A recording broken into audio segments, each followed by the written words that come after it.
One, two, three, we're on.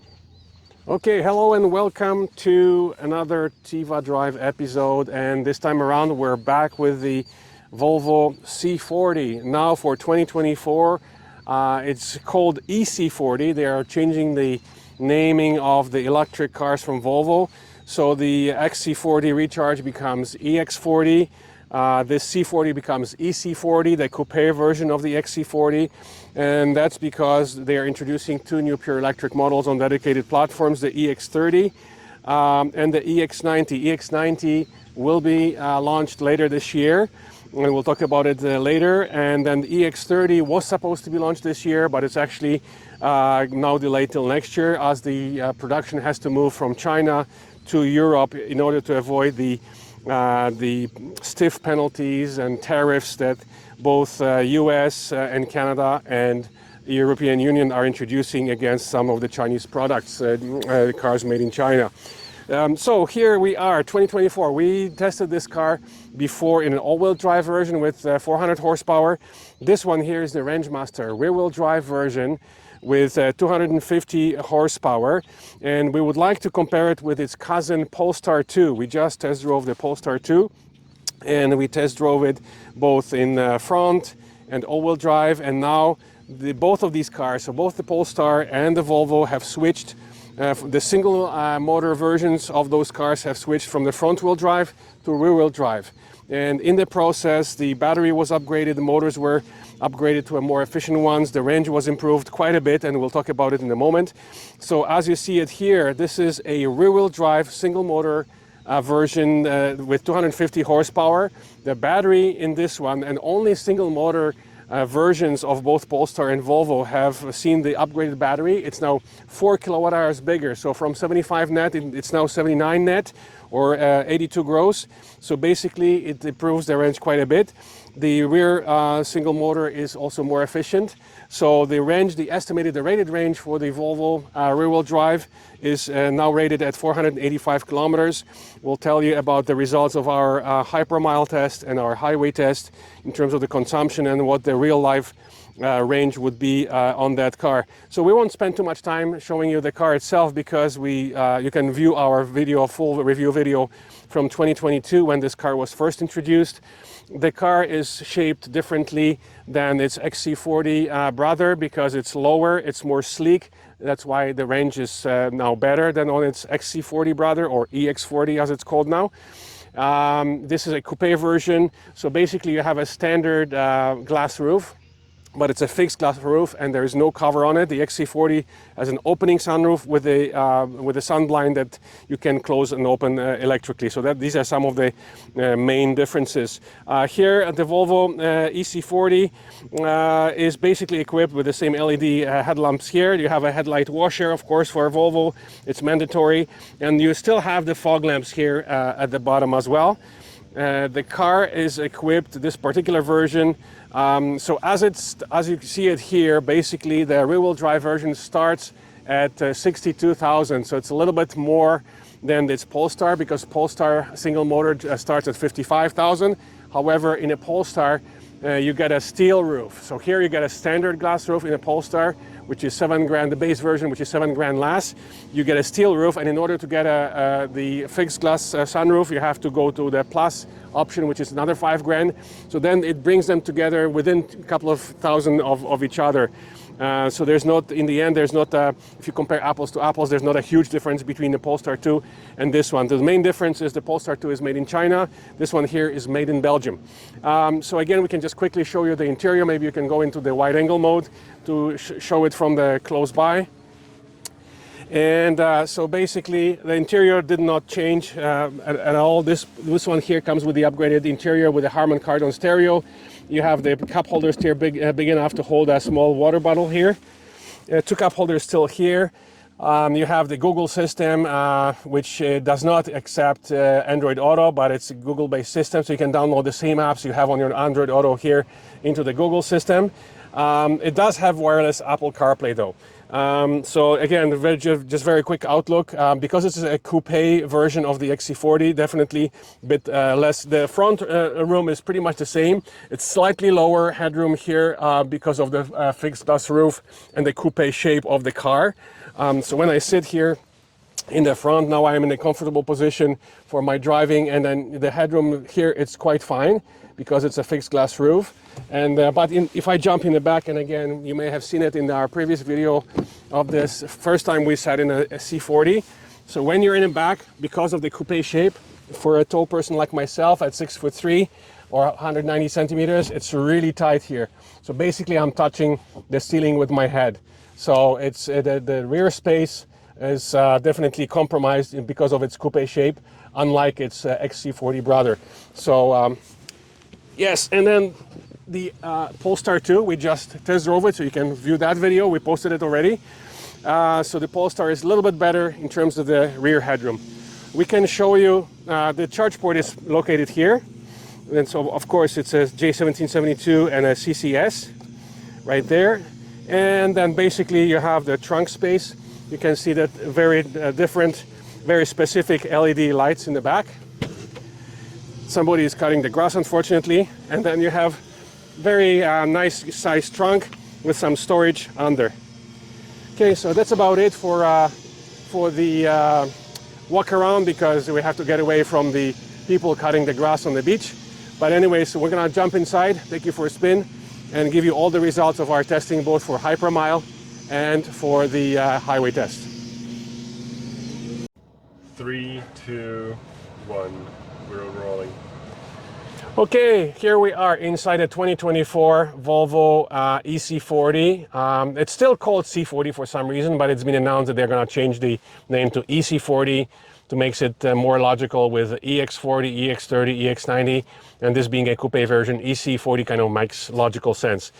So we've previously went through the options, a Google-based system here.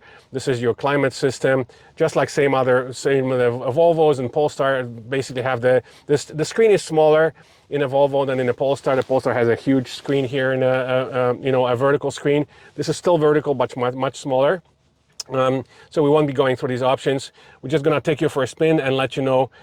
Basically, here you have, we're at 100%, almost 100%, and it's showing a range of 460. Here, that's strange enough because the range here, if you lower this, you don't know if you can see it there, it's showing the range. It's still in the 460 now. It was showing 490 without the climate and 460 with the climate, maximum of 470. So the rated range is basically 485 kilometers, but that would be on ideal conditions. Yesterday was a cold day. Today it's a warmer day, so we have AC going for the purpose of this video, and that's why the range is a little bit less. So again, we're at 100%, showing a 460 with climate, maximum of 470 here. And the minimum would be 280. I don't know, I wonder what circumstances. Probably doing maximum speed if the minimum range would be 280. So yeah, we'll tell you in a moment the results of our testing. So let's put it in drive. So the car has one pedal driving, of course. You have to change the settings through the main menu here. There's no D and B mode, there's just D mode. And if you want to get the full one pedal driving, you have to change through the center menus here to maximum regen, and you have to turn off the creep mode. Otherwise you'll be rolling or very minimal regen, and the car will keep creeping once you stop and once you release the brake pedal. Okay, so let's take you for a quick spin around the village. As usual, we're on the beautiful shores of Georgian Bay here. Near Midland, so all our test drives are conducted between Toronto and Midland, pretty much, which is a distance of about 150 kilometers.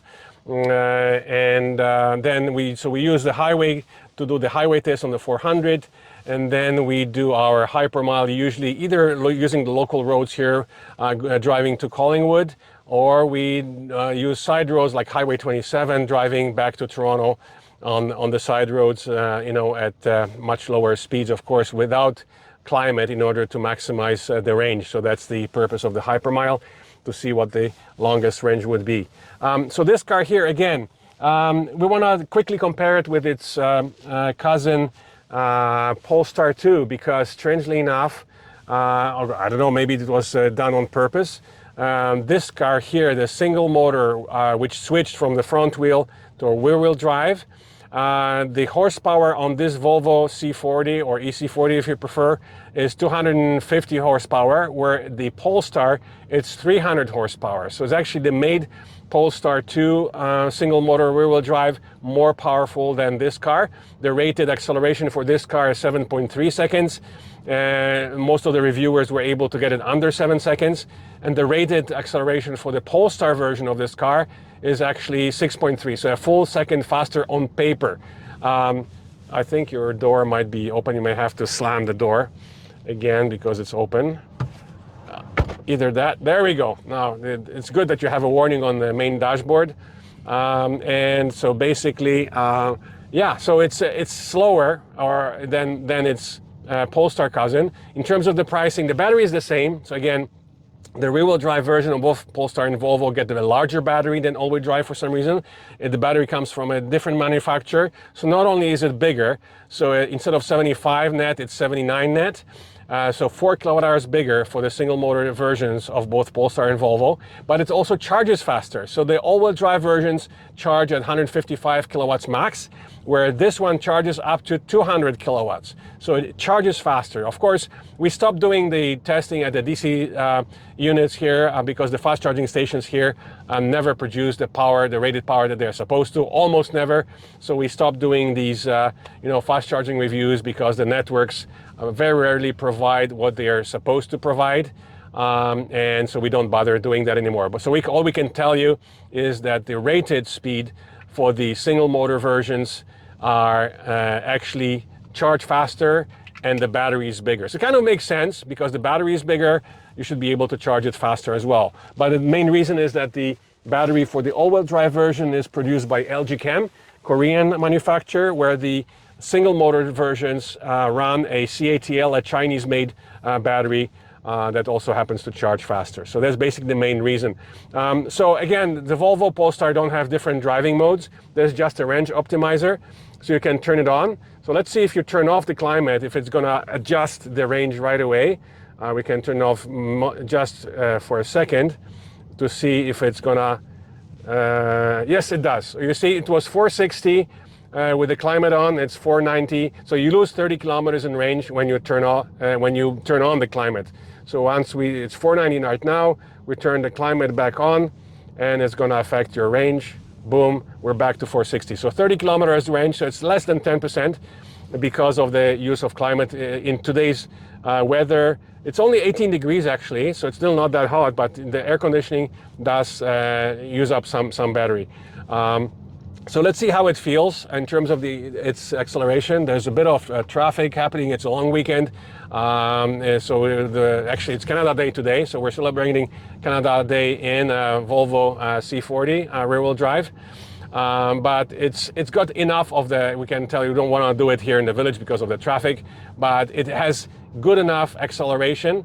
So again, with 250 horsepower, we believe that they show it on paper to differentiate it with the Polestar. They're trying to push their Polestar brand and made it quicker, full second quicker. But when you actually press it hard, even passing, the 250 horsepower is really good enough for passing power, accelerating, keeping up with traffic, etc., etc. So whether or not, keep in mind though that the all-wheel drive version is only $3,000 more. So a lot of people may want to, go for the all-wheel drive because to have all-wheel drive and to get the full 400 horsepower. In case of the Volvo, it's 400 horsepower. In case of the Polestar, it's 420 standard, and then 450 with the performance upgrade. And then you get almost 2 seconds faster because then you're basically about 4.5 seconds or 4.7 for the Volvo, a little bit better, some fraction of a second better for the Polestar. So for a few grand more, most people will probably choose the all-wheel drive version, but keep in mind that the point of the single motor version, both of Volvo and also of the Polestar, is that this is the longest range possible. So again, 485 rated range. So we can tell you now, we can talk about the results of our hypermile and highway tests. So The highway test was quite impressive, both on the Polestar and on the revised. These are the revised versions. A lot of things were changed.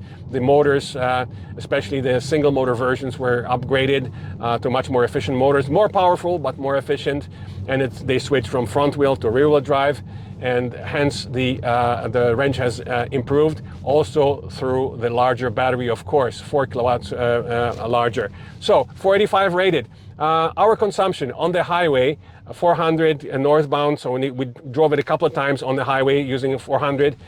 First time around, it was not the long weekend, cottage traffic. It was just a regular traffic, and both ways, southbound and northbound, we managed to keep the consumption. Northbound was a little bit higher. Remember, northbound on the 400 Toronto to Barrie, it's actually uphill. And so basically always your consumption is always going to be a little worse northbound, a little bit better southbound. So we managed to have it just under 19 kilowatt hours per 100 kilometers on the northbound 400 highway, and we always tested normal speed following traffic in using the middle to left lane, not speed where that you would be passed by the semis. So just following traffic in middle to left lane. And the consumption was quite impressive at under 19. Doing the same thing southbound, we got it under 18. So basically what that would mean, it actually gets pretty close to the rated range. It would give you around 450, 460 kilometers range based on the battery size, net battery size, which is quite good. So the rated range, it gives you an average. Now, on our hypermile exercise, we managed to get it under 15. It was, I believe it was around 14.7. What that would mean is about 550, 560 kilometers range using the hypermile mode, going below 100 kilometers per hour on the side roads. So then you have more than rated range, and on the highway you get a little bit less than the rated range, but it's still pretty impressive for a single motor rear-wheel drive, a full electric car with a 250 horsepower. So whether you prefer to pay a little bit less, but it's only minimally less, like we compared it with the base Polestar is 55,000, this is 62,000, but keep in mind on the Polestar you get the steel roof. Here you get a standard glass roof, which you have to pay extra for on the Polestar. Once you figure that, the difference is only $2,000. So if you want the performance, you want a quicker car, then you go with the Polestar. And if you want something that's made in Belgium instead of China, you go with the Volvo. And both of them have pretty good range now. If the range is more important for you than performance, then you stick to the single motor rear-wheel drive versions of both cars, and then you can stretch it above 500 kilometers. So we're on a road here that allows a higher speed limit.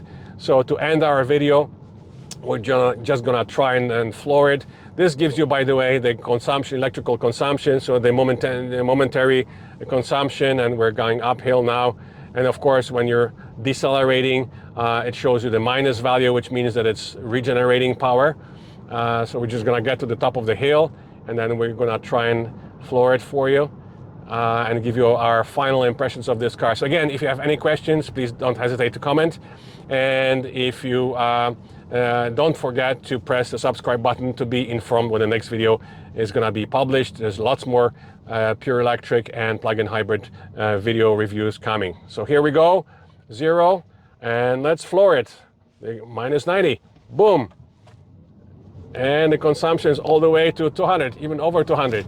So obviously 7.3 seconds is not very impressive, but you wouldn't choose this version of the Volvo Polestar for its acceleration or performance. You would choose it for the range. So if you do a lot of long trips, this is the version to have, unless for some reason you really have to have all-wheel drive, but then you're gonna gain on performance, but you're gonna lose quite a bit of range because of the smaller battery and more power. So that's about it for this 2024 Volvo C40 or EC40 as they now call it. Thank you for watching, and we'll see you at the next review.